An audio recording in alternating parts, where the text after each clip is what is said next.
কালেমা ছাড়া কবরে যায়, আল্লাহ কিন্তু জাহান্নামের আগুনের ভিতরে দিয়া দিবে।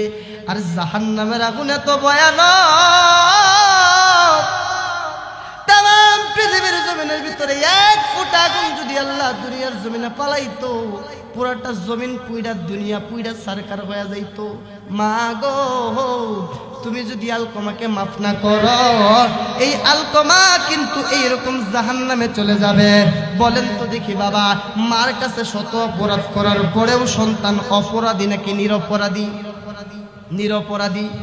মা ডাক দিয়ে বলে, নবীজি আলকমাকে আগুনে পোড়ানোর দরকার নাই, আমি মা আলকমাকে মাফ করে দিলাম। আল্লাহর নবী বেলালকে পাঠিয়ে দিলেন, আল্লাহর নবী আবু বকর উমরকে পাঠিয়ে দিলেন। আল্লাহর নবী এবার তাকাইয়া দেখতেছেন, যেই আলকমার জবান দ্বারা একটু আগে কালেমা ছিল না, এই আলকমা একা একাই পড়তেছে লা ইলাহা ইল্লাল্লাহু মুহাম্মাদুর রাসূলুল্লাহ সাল্লাল্লাহু আলাইহি ওয়াসাল্লাম। আমার ভাই, আমার বন্ধুগণ, এত পরিমাণের কষ্ট তোমার আমার মা তাম পৃথিবীর জমিনের ভিতরে করছেন। এই মাটারে কখনো কষ্ট দিবেন না বাবা, এই বাবাটারে কখনো কষ্ট দিবেন না। দেখেন, মায়ের দোয়ার বরকতে কিন্তু দুনিয়ার জমিন থেকে যেরকম জাহান্নামীও হওয়া যায়, মায়ের দোয়ার বরকতে ওই রকম ভাবে কিন্তু জান্নাতি হইয়া নবীদের সাথেও জান্নাতে থাকা যায়। যেরকম সুবহানাল্লাহ। পৃথিবীর মানুষকে আল্লাহ পাক রব্বুল আলামিন সুন্দর করে জানাইছেন, আর বলতেছেন তাম পৃথিবীর মানুষেরা দুনিয়ার জমিনে যেই রকম তোমাদেরকে পাঠাইলাম, এইরকম ভাবে কিন্তু একদিন তুমি কবরের জিন্দেগিতেও চলে আসবা। এই জন্যই তো আল্লাহ পাক রব্বুল আলামিন বললেন, কেউ ভাই ভাইকে অস্বীকার করতে পারে, বোন বোনকে অস্বীকার করতে পারে, মা সন্তানকে অস্বীকার করতে পারে, বাবা সন্তানকে অস্বীকার করতে পারে, মানুষ জায়গা জমিকে অস্বীকার করতে পারে, কিন্তু তাম পৃথিবীর মানুষ মৃত্যুকে কোনোদিন অস্বীকার করতে পারে না। একদিন যে কবরে যাওয়া লাগবে, এইটাতে সবাই একমত, কথা ঠিক কিনা? প্যারে হাজিরিন, এই কবরে যাওয়ার আগে কবরের সামান কেমনে বানাইবো? আল্লাহ নবী, বিশ্ব নবী জনাবে মুহাম্মদুর রাসূলুল্লাহ সাল্লাল্লাহু আলাইহি ওয়াসাল্লাম বললেন, হে তাম পৃথিবীর মানুষেরা, ওই কবরে যাওয়ার আগে ওই কবরের পুঁজি বানাইয়া তারপরে কবরে যাও। আমার হুজুর একটু আগে চমৎকার আলোচনা করতেছিলেন, মায়ের পায়ের নিচে কিন্তু জান্নাত, আবার মায়ের পায়ের নিচে কিন্তু জাহান্নাম। আমি এই বিষয়ে আপনাদেরকে আরেকটু টাচ দিয়া যাব। ওই কবরে যাওয়ার আগে জান্নাত জাহান্নাম কেমনে কামাই করবেন আমার ভাইরা? আল্লাহর নবী, বিশ্ব নবী জনাবে মুহাম্মদুর রাসূলুল্লাহ সাল্লাল্লাহু আলাইহি ওয়াসাল্লাম তাম পৃথিবীর মানুষকে বললেন, হে তাম পৃথিবীর মানুষেরা, মাই কিন্তু হইতেছে তোমার জান্নাত, মাই কিন্তু হইতেছে তোমার জাহান্নাম। তুমি চাইলে এই মা দিয়া জান্নাত কামাই করতে পারো, তুমি চাইলে এ মা দিয়া জাহান্নাম কামাই করতে পারো। বাবাজি, আজকের মাহফিলটা এলাকার জন্য রহমত, আজকের মাহফিলটা এলাকার জন্য বরকত, আজকের মাহফিলটা এলাকার জন্য রহমত। বাই গো হো, দিলের কানটা লাগাইয়া দিলটা নরম করিয়া মনটা নরম করিয়া মাহফিলের ভিতরে বসো। আমি আবার হুজুরের কথাগুলাই তুলে ধরবো শুধুমাত্র তাকরার করার জন্য রে ভাই। যেই বান্দা বান্দাগুলা, যেই মানুষগুলা দুনিয়ার জমিন থেকে জান্নাত কামাই করতে চায়, যেই মানুষগুলা দুনিয়ার জমিন থেকে আখিরাতের পুঁজি বানাইতে চায়, ওই মানুষগুলোর জন্য আমি তামাম পৃথিবীর মানুষকে বলে যাই, বাইরে হে মাই কিন্তু হইতেছে আপনার জান্নাত, মাই কিন্তু হইতেছে আপনার জান্নাত, মাই কিন্তু হইতেছে আপনার জাহান্নাম। হুজুর কিন্তু একটু আগে বলছেন, ওয়াকাযা রাব্বুকা আল্লা তা'বুদু ইল্লা ইয়্যাহু ওয়া বিল ওয়ালিদাইনি ইহসানা। আল্লাহর নবী, বিশ্ব নবী জনাবে মুহাম্মদুর রাসূলুল্লাহ সাল্লাল্লাহু আলাইহি ওয়াসাল্লাম বলতেছেন, এ পৃথিবীর মানুষেরা, আল্লাহকে ছাড়া তোমরা কারো অনুসরণ করিও না, আল্লাহকে ছাড়া তোমরা কারো পায়ে সিজদা করিও না, আল্লাহকে ছাড়া কারো তোমরা গোলামি করিও না। এই দেওগাঁও ডিপচরের মুসলমানরা বলেন তো দেখি, আমাদের রবকে? আর জোরে বলেন, আমাদের রবকে? আল্লাহ পাক রব্বুল আলামিন বলতেছেন, এ পৃথিবীর মানুষ, তোমার রব একমাত্র হইল আল্লাহ। এই রবের পরে যদি তুমি কারো অনুসরণ করতে চাও, এই রবের পরে যদি তুমি কারো গোলামি করতে চাও, এই রবের পরে কারো কাছে যদি তুমি মাপ চাইতে চাও, বাইরে আল্লাহ কিন্তু এ জায়গায় পীরের কথা বললেন না, আল্লাহ কিন্তু এ জায়গায় হুজুরের কথা বললেন না, আল্লাহ কিন্তু এ জায়গায় আল্লাহর ওলির কথা বললেন না। আল্লাহ শুধুমাত্র বললেন, আমার পরে যদি তোমার রব হিসাবে থাকে, আমার পরে যদি তোমার গার্জিয়ান হিসাবে থাকে, একমাত্র হইল তোমার মা, আর একমাত্র হইল তোমার বাবা। আমার ভাইরা, বর্তমান সময় তামাম পৃথিবীর জমিনের ভিতরে এই মা বাবাই হইতেছে সবচেয়ে অপমানিত, কথা ঠিক কিনা? এই মা বাবাই হইতেছে সবচেয়ে লাঞ্ছিত। যুবক ভাই যারা আছো তাদেরকে উদ্দেশ্য করে বলি, আমিও তো একটা মায়ের সন্তান, তুমিও তো একটা মায়ের সন্তান। কেমন করিয়া পারো এই মাটারে কষ্ট দিতে? কেমন করিয়া পারো এই বাবাটারে কষ্ট দিতে?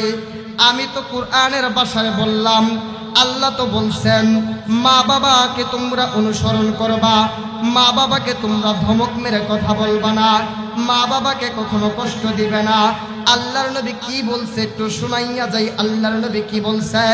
আল্লাহর নবী, বিশ্ব নবী জনাবে মুহাম্মদুর রাসূলুল্লাহ সাল্লাল্লাহু আলাইহি ওয়াসাল্লাম বলতেছেন, আল জান্নাতু তাহতা আকদামিল উম্মাহাত। মায়ের পায়ের নিচে হইতেছে সন্তানের জান্নাত, মায়ের পায়ের নিচে হইতেছে সন্তানের জাহান্নাম। এইটা তো আল্লাহর নবী বললেন। বাই গো, কেমনে আজকে এই মাটারে তুমি কষ্ট দাও? কেমনে আজকে তুমি এই মাটারে ভাত দাও না? কেমনে আজকে তুমি এই মাটারে অপমান করো? কেমনে আজকে তুমি এই বাবাটারে ধমক দিয়া কথা কও? এই মাহারা বাবারা, কোন সন্তান যদি এই মাহফিলে বসে তা করে ভাই দিলটা নরম করিয়া কথাগুলো শুন, তোর কপাল কিন্তু পুড়ে গেছে।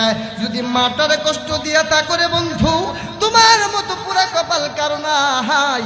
যদি বাবাটারে কষ্ট দিয়া তা করে বন্ধু, তোমার মতো পুরা কপাল তেমন পৃথিবীর জমিনের ভিতরে কেউ নাই।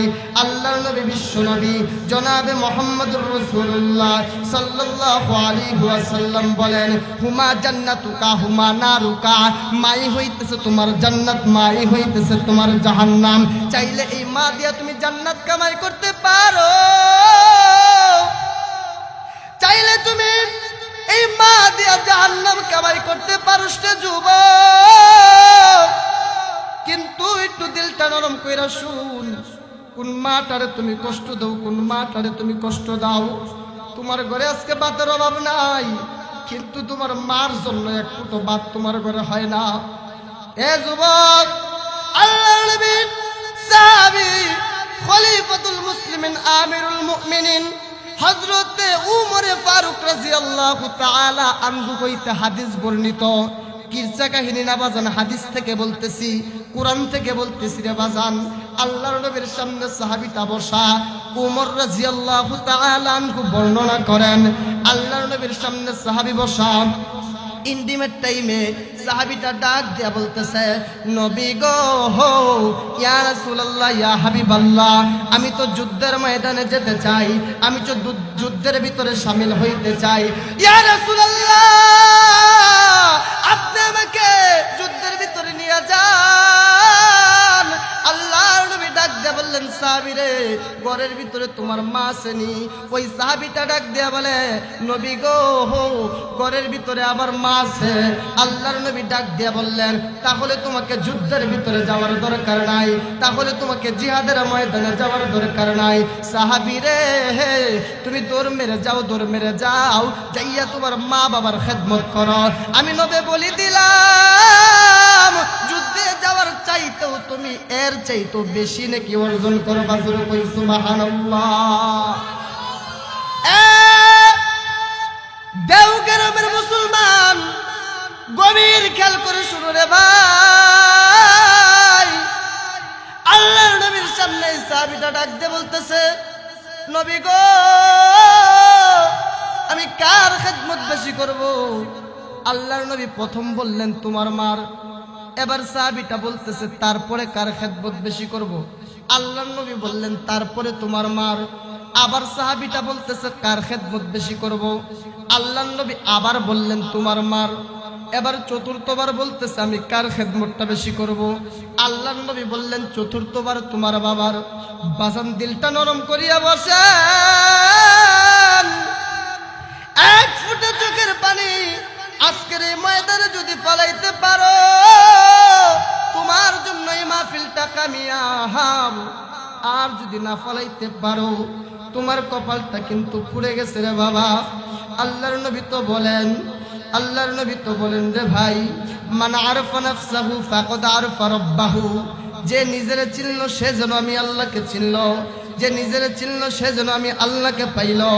বাবা মাথাটা নিচের দিকে দিয়া, দিলটা নরম করিয়া এক ফোঁটা চোখের পানি দেখেন ফালাইতে পারেন কিনা। মার পাগলেরা, বাবাল পাগলেরা, এক ফোঁটা চোখের পানি ফালাইতে পারেন কিনা? এবার সাহাবীটা ডাক দিয়ে বলে, নবী গো, আপনি কেন তিনবার মার কথা বললেন, একবার কেন বাবার কথা বললেন?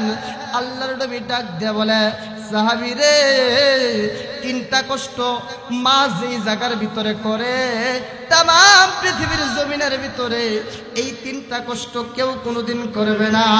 আল্লাহর নবীর সাহাবীরা ডাক দিয়ে বলতেছে, এই তিনটা কষ্ট মা কোন কোন জায়গায় করে?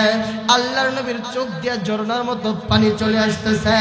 আল্লাহর নবী ডাক দিয়ে বলেন, এই তিনটা কষ্ট তোমার আমার মা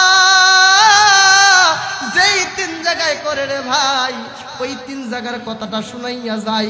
আজকে যে সকল যুবকরা মারে দমক মাইরা কথা কও, মারে তোমার ঘরের ভিতরে এক মুঠ ভাত হয় না, দেখো তোমার আমার মা তোমার আমার জন্য কেমন কষ্ট করছে, দেখো তোমার আমার বাবা তোমার আমার জন্য কেমন কষ্ট করছে। ভাই গো, এক নাম্বার কষ্টের কথা হইল, তুমি আর আমি যখন পেটের ভিতরে ছিলাম, আপনার আমি যখন মার পেটে ছিলাম, মার এই ঘরের ভিতরে 10টা মাস 10টা দিন যখন আপনি আমি ছিলাম। অত্র এলাকার মা বোনেরা একটু গভীর খেয়াল করে শুনে যায়েন, আমি ছোট মানুষের কথাগুলা শুনেন। এবার যখন গর্ভের ভিতরে যখন আমি আর আপনি ছিলাম, এই ঘরটার ভিতরে যখন আমি আর আপনি ছিলাম রে ভাই, ইন্টিমেট টাইমে রাত্র যখন 1টা 2টা বাইজা গেছে, আপনি আমি যখন আপনি আমার মার গর্ভের ভিতরে, আপনি আমার মা যখন সুন্দর করিয়া বিছানায় ঘুমাইতে গেছে, ইন্টিমেট টাইম তুমি আব্দুর রহিম তোমার মার পেটের ভিতরে, তোমার মা তোমার কষ্ট হবে দেখে লাড়াচাড়া করে না, তোমার মা তোমাকে সুন্দর করিয়া নিয়ে শুয়ে থাকে। বাবাজি, তুমি তোমার মার কলিজা বরাবর কিন্তু লাথি মারো, তোমার মা চিৎকার বাইরা কিন্তু উঠে রে বাবা।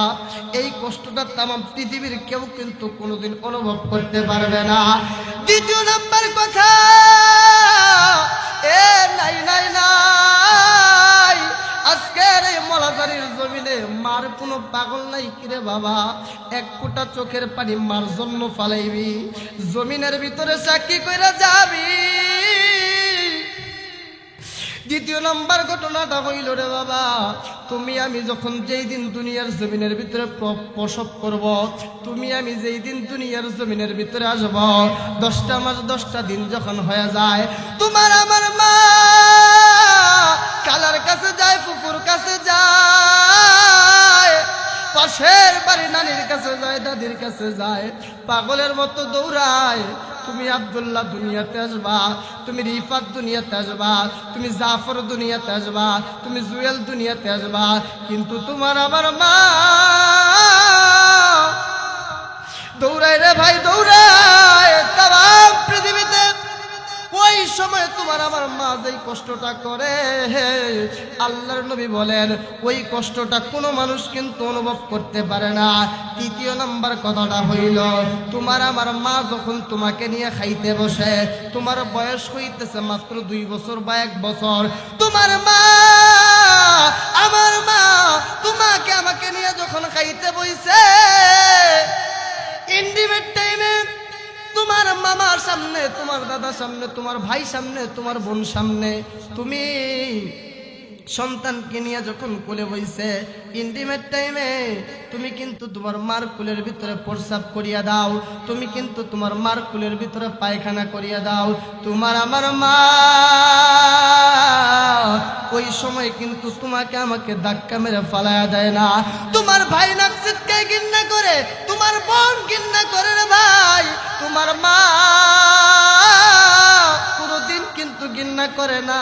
হাই, তোমার মা কিন্তু ধাক্কা মেরা কোনোদিন ফালায়াও দেয় নাই, সুন্দর করিয়া তোমাকে পরিষ্কার করিয়া দেয়। এইটা হইল তৃতীয় নাম্বার কথা। এই কষ্টটা তোমার আমার মা যখন করছে রে বাবা, এই কষ্টের কোনো তুলনা তাম পৃথিবীর জমিনের ভিতরে হয় না। অথচ বর্তমান সময়ের যুবক এই মাটারে কষ্ট দেয়, এই বাবাটারে কষ্ট দেয়। এ বন্ধু, এই মাটারে কষ্ট দিলে দেখ কপাল কেমনে পুইরা যায়, আর এই মার দোয়ার কারণে কিভাবে জান্নাতি হওয়া যায়। বাইরে মৃত্যুর সময় পর্যন্ত কলমা নসিব হয় না। আল্লাহর নবীর একটা সাহাবীর ইতিহাসটা শোনায়। মৃত্যুর সময় যখন গড়িয়ে আসছে, ইন্টিমেট টাইমে সাহাবীর বিবি আল্লাহর নবীর সামনে চলে গেছে। আল্লাহর নবীর সামনে যা বলতেছে, নবী গো, মৃত্যুর সময় তো গড়িয়ে আসছে আমার স্বামীর, নবী গো, কিন্তু আমার স্বামীর জবান দ্বারা কলমা নসিব হইতেছে না। আমার স্বামীর জবান দ্বারা কেন কলমা আসতেছে না? বাইরে মাটারে যারা কষ্ট দিছ, দিলটা নরম করিয়া কথাগুলা শুনো। দেখো, মৃত্যুর সময় কিন্তু কলমা নসিব হয় না, মাকে কিন্তু কষ্ট দিলে। এবার সাবিটা ডাকতে বলতেছে, সত্যি তো, সত্যি তো, ওই সাহাবীর জবান দ্বারা কলমা না হাই। সাহাবীর বিবিটা আল্লাহর নবীর সামনে ডাক দিয়ে বলে, নবী গো, আপনার সাহাবীর জবান দ্বারা তো কলমা আসে না। আল্লাহর নবী বেলালকে পাঠায় দিলেন, সাথে হযরত আলী রাদিয়াল্লাহু তাআলা আনহুকে পাঠায় দিলেন। দুইজন সাহাবীকে বলতেছেন, এ বেলাল, যাও যাও যাও, আমার সাহাবী আলকমার জবান দ্বারা কেন কলমা আসে না?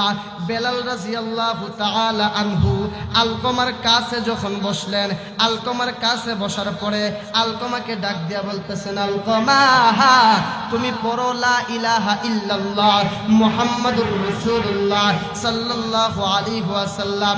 আলকমা বলতেছেন, আমি তাকাইয়া দেখলাম আলকমার জবান দ্বারা তখন কলমা আসে না।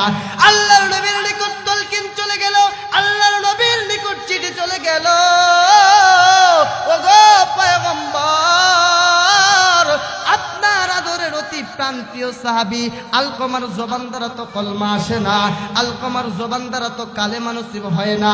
এবার আল্লাহর নবী বিশ্ব নবী নিজেই চলে আসলেন আলকমার বাড়িতে। আয়েশা তো দেখতেছেন ঠিকই সত্যি ঘটনা, আলকমার জবান দ্বারা কলমা নসিব হয় না। আল্লাহর নবী আল্লাহর কাছে এইভাবে দুইটা হাত আগাইলেন, ডাক দিয়া বললেন, আল্লাহ, আমার সাহাবীর আলকমার আমল তো বড় ভালো।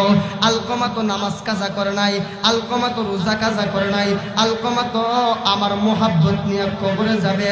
ইয়া রাসূলুল্লাহ, আল্লাহ ডাক দিয়ে বলতেছেন, আল্লাহ, আলকমা এমন কি গুনাহ করার কারণে আলকমার জবান দ্বারা কলমা আসে না, কালেমা আসে না? আল্লাহর নবী যখন এই দিকটা যখন দেখলেন, আল্লাহর পক্ষ থেকে ওহী চলে আসলো, পয়গম্বর, আলকমার আমলের ভিতরে একটু কমতি আছে। বলে কি কমতি? আলকমা নামাজ বাদ দেয় নাই, রোজা বাদ দেয় নাই, ইবাদত বন্দিগি বাদ দেয় নাই, কিন্তু আলকমা একটা জায়গায় দুর্বল গো। আলকমা শুধুমাত্র বিবির কথা শুনতো, বউয়ের কথা শুনতো, মাকে কোনোদিন কথা শুনতো না, মার কথার ভিতরে কোনোদিন প্রাধান্য দিত না। আলকমার প্রতি আলকমার মা দুর্বল। যেই মা আলকমার প্রতি দুর্বল হয়ে গেছে, আমি আল্লাহ এই আলকমার প্রতি দুর্বল হয়ে গেলাম।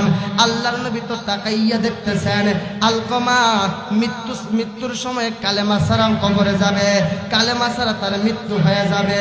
আর কালেমা ছাড়া মৃত্যু হওয়ার মানেই জাহান্নাম। কথা ঠিক কিনা? জোরে কোন কথা ঠিক কিনা?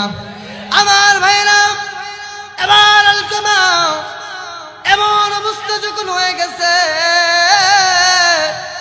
আল্লাহর নবী আলকমার মাকে ডাক দিলেন, ডাক দিয়ে বলতেছেন, মা গো,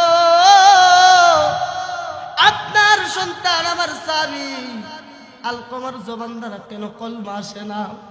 মা পর্দার আড়াল থেকে ফুফায় ফুফায় কান্দে আর ডাক দিয়া কয়, নবী গো, আলকমার আমল বড় ভালো, আমি বিশ্বাস করি, কিন্তু আলকমা সব সময় শুধু মার কথা শুনতো, সব সময় শুধু বউয়ের কথা শুনতো, মার কথা কোনো সময় শুনতো না। আমি মাকে ধমক দিয়া কথা বলতো, আমি মাকে ধাক্কা মেরে পালায়া দিত, আমি মাকে ধমক মাইরা মাইরা কথা বলতো। নবী গো, আমি এই জন্য আলকমার প্রতি অসন্তুষ্ট হয়ে গেছি। আল্লাহর নবী ডাক দিয়ে বলতেছেন, মা, আপনি কি পারেন না আমার সাহাবীটাকে মাফ করে দিতে গো? মা ডাক দিয়ে বলে, নবী গো, আমি আলকমাকে মাফ করব না, আলকমাকে আমি কোনোদিন মাফ করব না। দেখ না রে বাবা, এই মাটারে যদি কষ্ট দিয়া থাকো, তোমার কপালটা কিন্তু পুড়ে গেছে, তোমার জিন্দেগির আমল কিন্তু বরবাদ হয়ে গেছে। আজকে কোন মার জন্য তোমার ঘরে খাবার হয় না, আজকে কোন মার জন্য তোমার ঘরে জায়গা হয় না, যেই মা 10টা মাস 10টা দিন এত ছোট্ট একটা ঘরের ভিতরে তুমি আব্দুর রহিমকে রাখছে, তুমি জাফর মিয়াকে রাখছে, যেই বাবা একটা ফল খাইতে চাইছো 10টা ফল নিয়ে আইছে। ওই তো কিছুদিন আগের ঘটনা, ময়মনসিংহ বয়ান শেষ করে যখন যাইতেছিলাম, চিনবেন ঢাকা বাইপাসের মোড়, আমরা হালকা পাতলা কিছু নাস্তা করার জন্য গাড়ি থেকে নামলাম।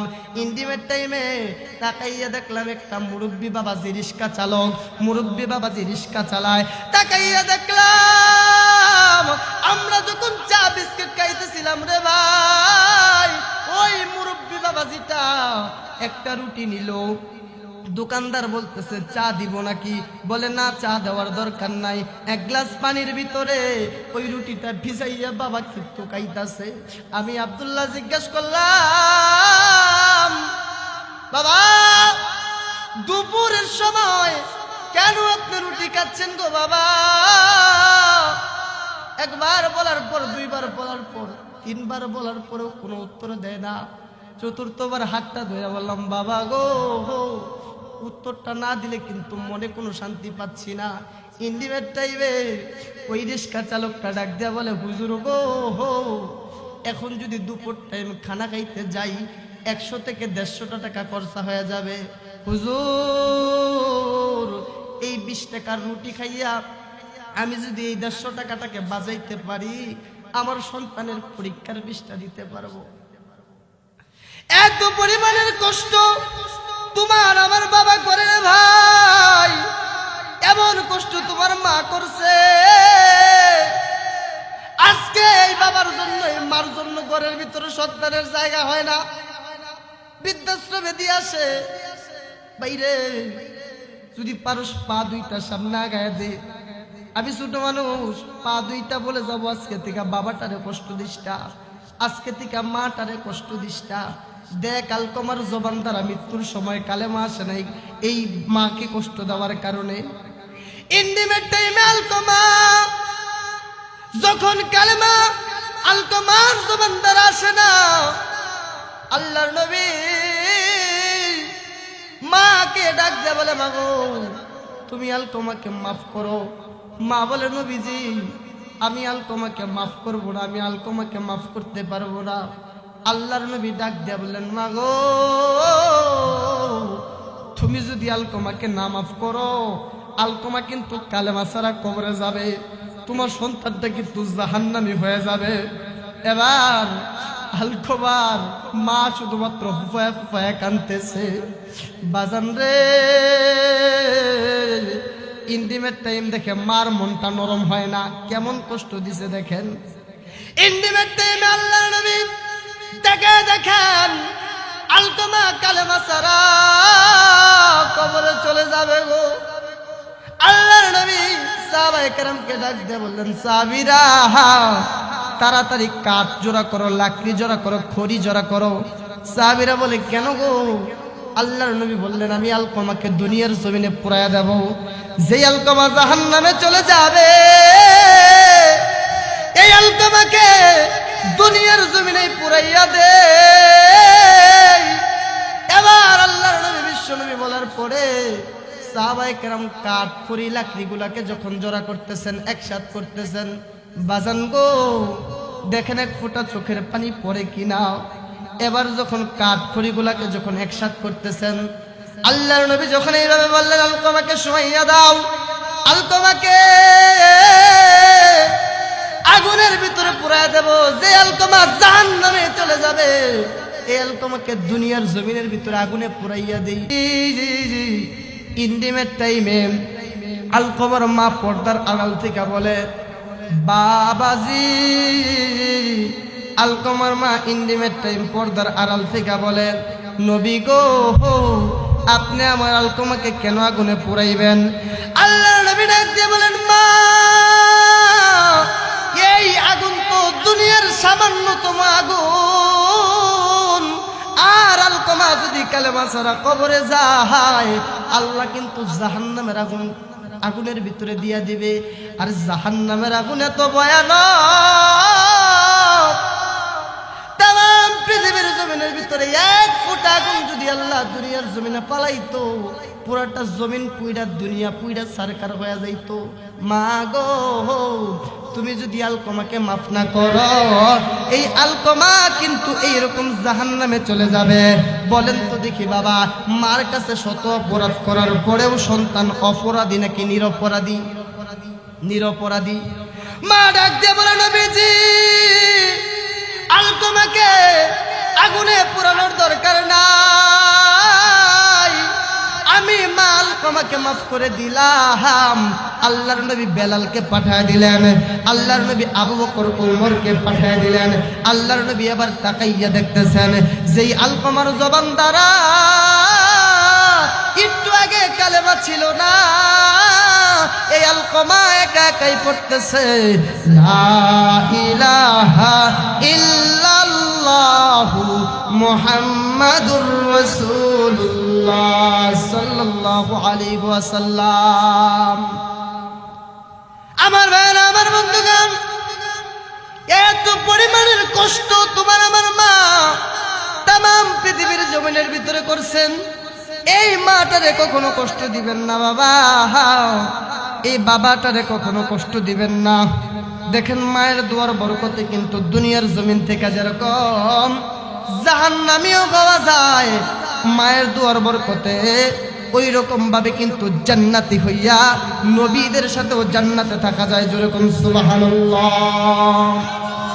আল্লাহ তাআলার একটা পয়গম্বর ছিলেন, পয়গম্বরটার নাম হইতেছে হযরত মুসা।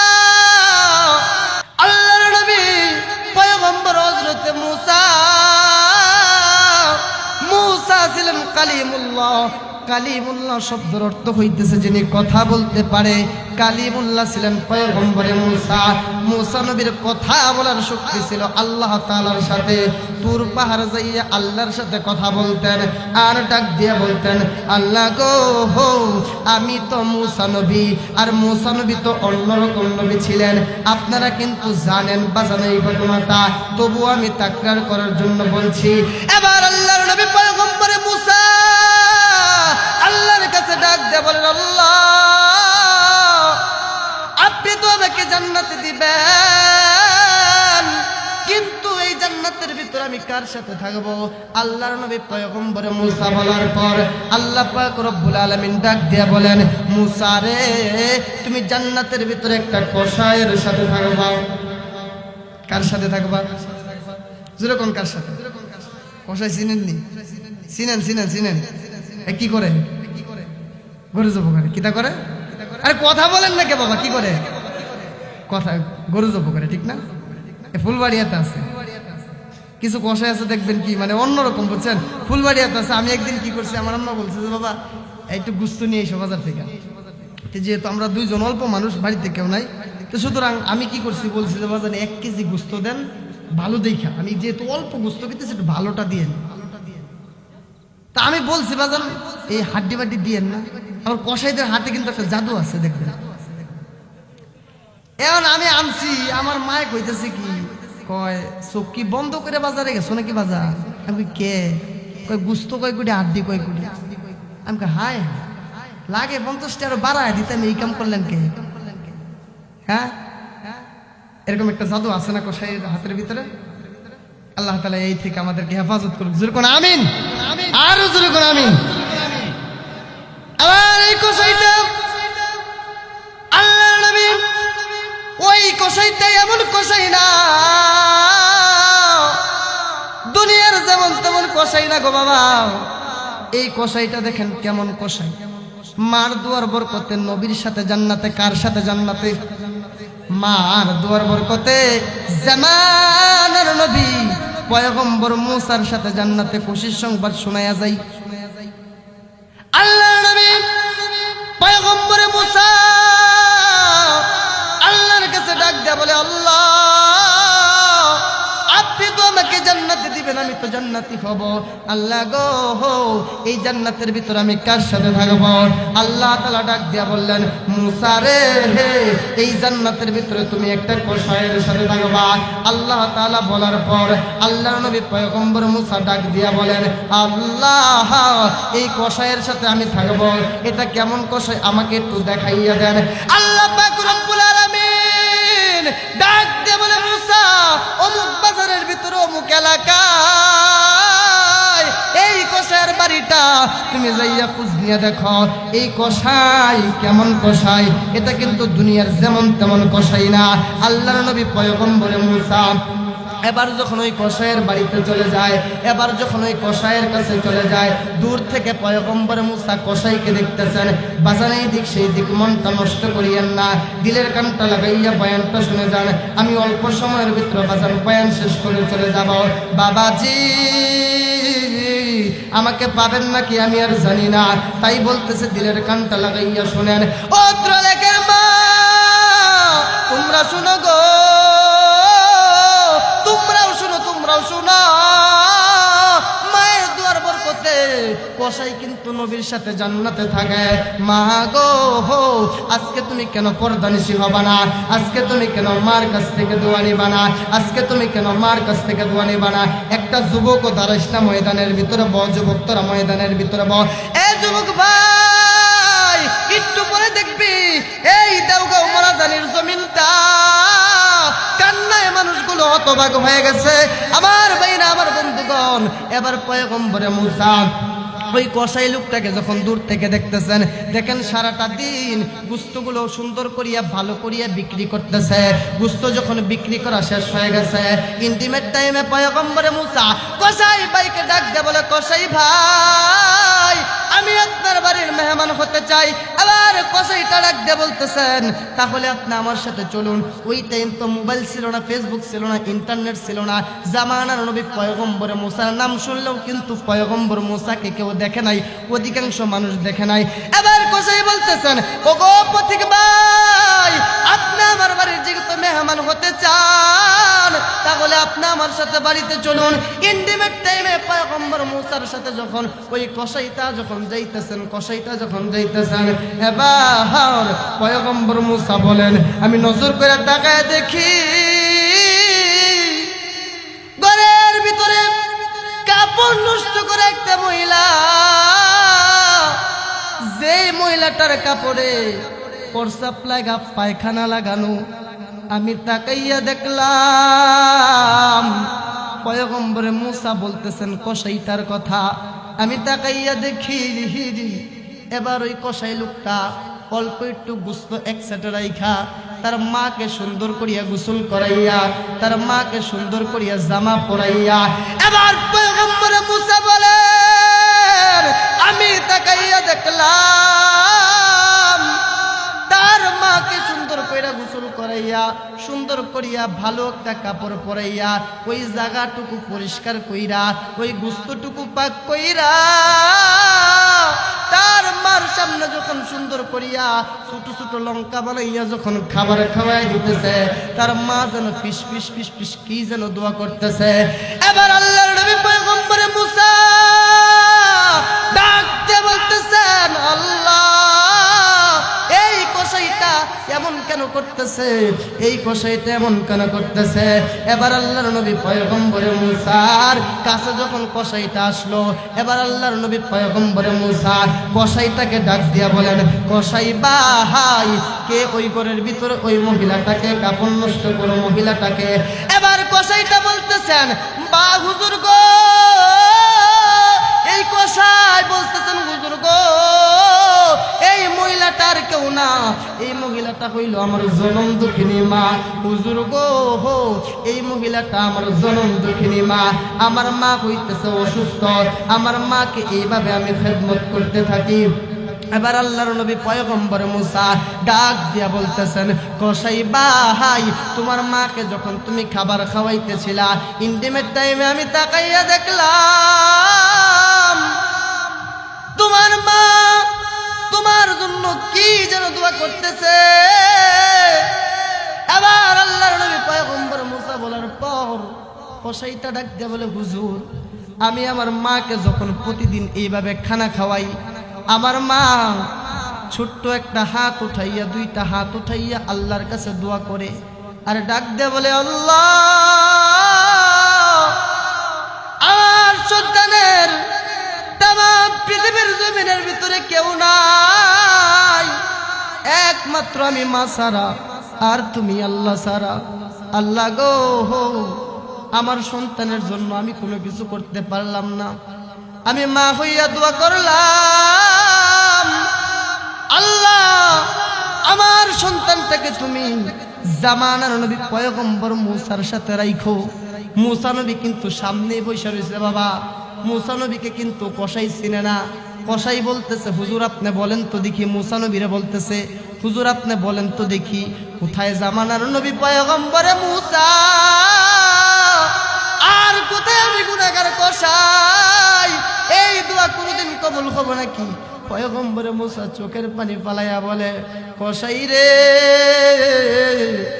আমি বললাম জামানার নবী মুসা, আমি তোমাকে বলে গেলাম তোমার মার দোয়াটা কবুল হয়ে গেছে, আমি তোমাকে গ্যারান্টি দিলাম জান্নাতের ভিতরে তুমি আমার সাথে দাগাবাজ জোরে কই সুবহানাল্লাহ। মায়ের দোয়া লও হে মুমিন, মায়ের দোয়া লও, মায়ের দোয়া লও হে যুবক, মায়ের দোয়া লও, বিপদে পড়বে না তুমি যখন যেথায় যাও। বলেন বাবা, বিপদে পড়বে না তুমি যখন যেথায় যাও।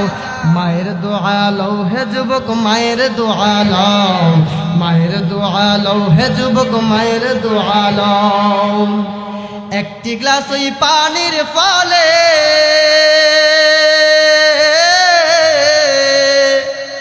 বাইজিদের কুলে তুলে, আরে হাত তুলে মা দোয়া করে বাইজিদকে ওলি বানাও। শুনছেন? হাত তুলে মা দোয়া বলে বাইজিদকে ওলি বানাও। মায়ের দোয়া লও হে যুবক, মায়ের দোয়া লও, মায়ের দোয়া লও হে যুবক, মায়ের দোয়া লও। এখানে যাদের মা নাই বাজান হাতটা একটু আগাবেন মেহেরবানি করে। আমি দেখতে চাই কার কার মা নাই। আল্লাহ আজকের মাহফিলটা তুমি কবুল করো। অনেকের মা নাই, অনেকের মা নাই, হাতটা নামেন না বাবা। আল্লাহ দেখতেছে, আল্লাহ দেখতেছে। আল্লাহ আমি গুনাহগার, আজকের এই দাউগাঁওয়ের জমিন থেকে ইতিহাস সাক্ষী হয়ে থাকুক আল্লাহ। এই বান্দাগুলা, এই তোমার এই বান্দাগুলা, এতিমগুলা মার পাগল হইয়া, বাবার পাগল হইয়া আল্লাহ মার জন্য এক ফোঁটা চোখের পানি ফলাইছে, বাবার জন্য এক ফোঁটা চোখের পানি ফলাইছে। হাতটা নামাইয়া দেখেন কার কার বাবা নাই। মেহেরবানি করে হাতটা তুলেন কার কার বাবা নাই। আমি দেখতে চাই গো,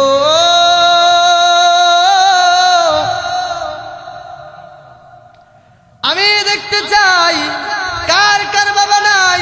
আরে তার বাবা নাই,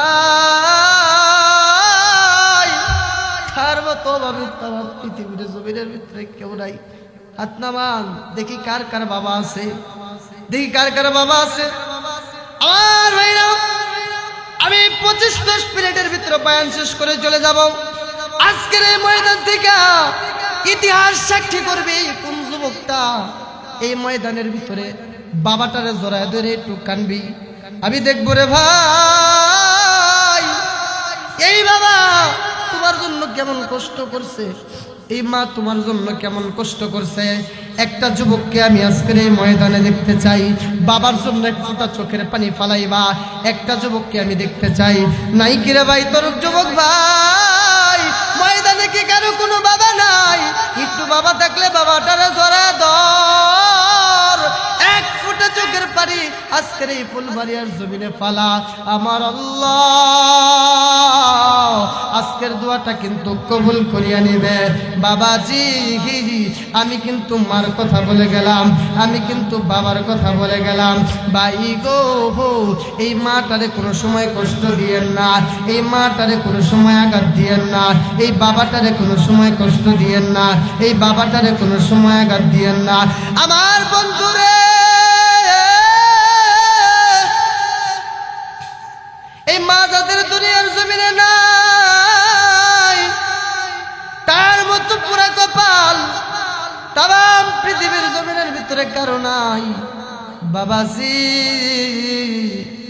নাই কি কোনো যুবক নাই যার ময়দানে বাবা আছে, বাবাটার ধরা দইরা ফুটা চোখের পানি ফালাইবি? আমি তো বললাম দেখলি তো বাবা কেমন কষ্ট করে। ওই রিক্সা চালককে যখন কষ্ট করছিলাম, বাবা কেন তুমি দুপুরবেলা রুটি পানির ভিতরে ভিজে খাইলা? একবার দুইবার বলছি না, 3-4 বার কিন্তু বলে ফেলছি। বাবাজি রিক্সা চালকটা কি উত্তর দিছিল, কি উত্তর দিছিল রে ভাই? রিক্সা চালকটা উত্তর এটাই দিছিল, হুজুর গো আমি যদি একটা চার ভিতরে রুটিটা ভিজায় খাই, আমি যদি এক মুঠ ভাত দুপুরবেলা খাই হুজুর, তাহলে তো আমার 1 থেকে 150 টাকা নষ্ট হয়ে যাবে। হুজুর আমার সন্তানের পরীক্ষার ফিস দিতে তো আমার বড় কষ্ট হবে। হুজুর গো এই জন্য আমি রুটিটা পানির ভিতরে ভিজায় খাইছি। দেখ না রে যুবক ভাই, এত পরিমাণের কষ্ট তোমার আমার বাবা করছে, এত পরিমাণের কষ্ট তোমার আমার বাবা করছে। অত্র এলাকার ভিতরে অনেক ভাই কিন্তু বড় বিজনেস করা হয়ে গেছে, বড় অফিসের ফ্যাক্টরির মালিক হয়ে গেছে, কিন্তু বাজান বাবা মার খেদমত কিন্তু করে না। আমাদের একটা বন্ধুর এক ইতিহাস আপনাদেরকে শোনাইয়া যায়। আমার এক ছাত্র ভাই ছিল, শিশুকালে ছোট অবস্থায় যখন স্কুলের ভিতরে লেখাপড়া করতাম, ওই দিন বাড়িতে গেছি, তার বাবা আমার হাতে এসে বলতেছে, আব্দুল্লাহ, সন্তানটা এখন বড় বড় হয়ে গেছে, কিন্তু আমার দেখাশোনা এখন পর্যন্ত ভালো করিয়া করতে পারে না। এ বাবা, আমার সন্তানটার জন্য তোমার কাছে একটু দোয়া চাই। তারই সহকারী একটা বন্ধু, তাকে আমি বললাম, তার বাবাকে কেন কষ্ট দেয়? বলে, হুজুর, শুধুমাত্র কষ্ট দেয় না, মাঝে মাঝে আইসা বাবার প্রতি ক্ষিপ্ত হইয়া, বাবার প্রতি রাগ কইরা মায়েরও পর্যন্ত দেয়। বাইরে, আমি মেহেরবানি করে বলে যাই, তোমাদের পায়ে হাত রেখে বলে যাই, এই বাবাটারে কিন্তু কষ্ট দিস না, এই মাটারে কত কষ্ট দিস না। আমার ভাইরা, আমার বন্ধুগণ, এই মা এমন একজন মা, আল্লাহর নবী তো বললেন, আল জান্নাতু তাহতা কদামিল উম্মাহাত, এই মায়ের পায়ের নিচে হইতেছে তোমার জান্নাত, এই মায়ের পায়ের নিচে হইতেছে তোমার জাহান্নাম। সুতরাং মাকে সন্তুষ্ট কইরা অসন্তুষ্ট কইরা না, তারপরে কিন্তু কবরে যাবা, বলো ঠিক কিনা? আমার ভাইয়েরা, আমার বাবাজিরা, যাদের মা দুনিয়ার জমিন থেকে বিদায় হয়ে গেছে, মাঝে মাঝে মায়ের কবরের পাশে যাবেন, বাবার কবরের পাশে যাবেন, যাইয়া বলবেন, মা গো, তামাম পৃথিবীর জমিনের ভিতরে তোমার মতো দরদি কিন্তু পাই না, তোমার মতো আদর করে নেওয়ালা কাউকে কিন্তু পাই না। আমার ভাইরা, আমার বন্ধুগণ, এখনো যদি মাহফিল শেষ করে বাড়িতে যাই, রাত্রের 1টা 2টা 3টা মতান্তরে 4টা বাজা যায়, মা কিন্তু ফোন দেয়, বাবা কোন পর্যন্ত আইছো?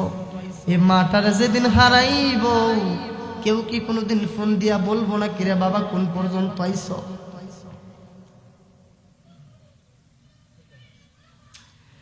এই মাটারে যেদিন হারাইব রে ভাই, ওদের কেউ কিন্তু ফোন দিয়া বলবো না, বাবা রে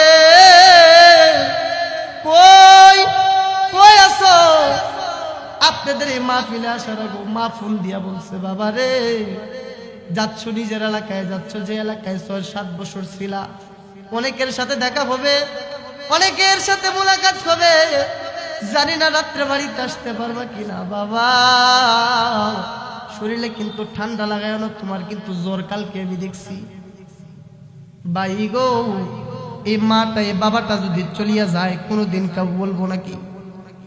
তাই আমার ভাইরা, আমার বন্ধুগণ, আমার পায়ে হাত থেকে শুধুমাত্র আমি মার ঘটনাই বললাম, কারণ টঙ্গী গাজীপুর থেকে যখন রওনা হয়েছি, অনেক মা ফোন দিয়া বলছে, হুজুর, আমাদের বেলায় একটু ওয়াজ করবেন, আমাদের কথা একটু বলবেন। এই জন্য আমি শুধুমাত্র মার কথাগুলা বললাম। আপনাদের অঞ্চলের কয়েকটা মা আমাকে ফোন দিয়া বলছে, বাবাজি, তারা বলে আজকে এত পরিমাণের অপমানিত। একজন বলে, হুজুর, 1 মুঠ ভাত যদি আমি বেশি লই, আমার পুত্রবধূ, আমার পুত্রের বউ ডাক দিয়ে বলে, মা বেশি খায়। হুজুর গো, অথচ আমার এই আব্দুর রহিম যখন দুনিয়ার জমিনে